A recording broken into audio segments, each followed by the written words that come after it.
Cara, é inadmissível o Vasco cometer os mesmos erros, e alguns erros novos também, mas principalmente os mesmos erros, isso eu estou falando principalmente do primeiro gol que o Vasco toma. E ali, pelo menos durante o primeiro tempo, a gente pôde perceber que o Vasco é um time que tem mais capacidade de matar o jogo e de fazer o resultado do que o Criciúma no primeiro tempo.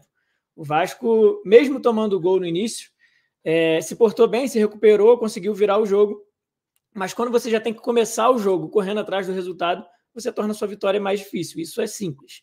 E aí, num lance bobo, assim, o Vasco, primeiramente, antes do erro do Léo, que a gente vai falar, que não tem como não falar, não tem como deixar passar batido mais uma vez, mas é uma bola descoberta, o Bolassi do Criciúma já recebe a bola sozinho, ele tem tempo para dominar, olhar para a área, pensar no que vai fazer, aí ele vira a bola lá do outro lado, e quando ele vira a bola do outro lado, com a zaga do Vasco teoricamente postada, porque não era um lance de contra-ataque, não era um lance muito rápido assim, tá o Paulo Henrique com 2 atacantes do Criciúma nas costas dele e sem conseguir marcar ninguém. A culpa é só do PH? Não. É de todo o sistema defensivo que culminou com que o Paulo Henrique ficasse marcando 2 e ao mesmo tempo marcando nenhum. E aí a bola vira nele, o cara joga a bola de volta para dentro da área, e aí um erro que a gente já está muito acostumado, infelizmente, a ver o Vasco cometer, que é o cara chegar de trás na área para bater. Dessa vez não livre de marcação, o Léo até tentou dividir, mas a bola era muito mais dele do que do atacante do Criciúma, do Bolassi, que aproveitou e fez o gol.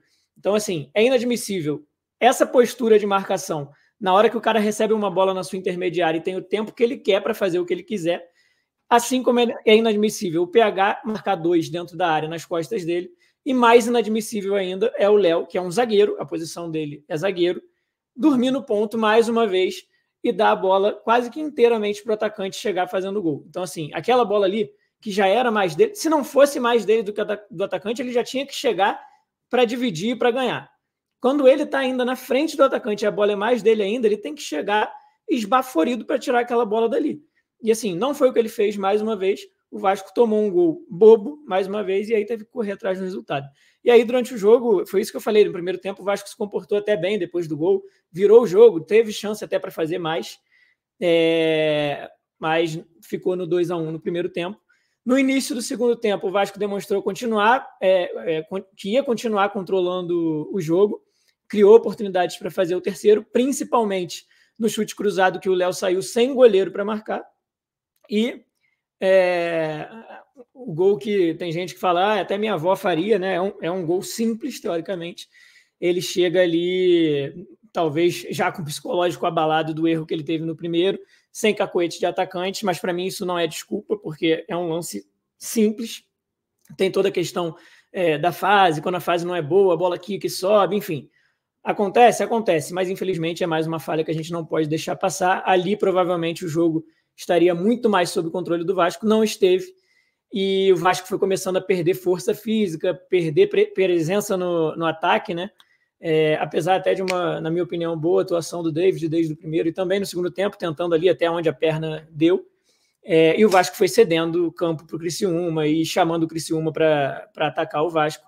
E a gente já conhece esse filme, né? Quando o Vasco chama muito o seu adversário para o seu campo, aquele ditado da água mole e pedra dura, tanto bate até que fura, né? Infelizmente, no final, o Vasco tomou um gol. Na minha opinião, faltou elenco, que isso é óbvio no Vasco quando as alterações são feitas, independente, um dia o Paiva mexeu bem, outro dia mexeu mal, hoje para muita gente ele mexeu mal, para outros ele não tinha muito o que fazer, mas assim, o fato é que o elenco do Vasco é limitadíssimo, o Vasco demonstra isso, a queda de rendimento no segundo tempo não é à toa, e além disso, na minha humilde opinião, também tem a parte física e que, na minha opinião, não devia acontecer, principalmente num jogo onde o Vasco teve a semana cheia para se preparar.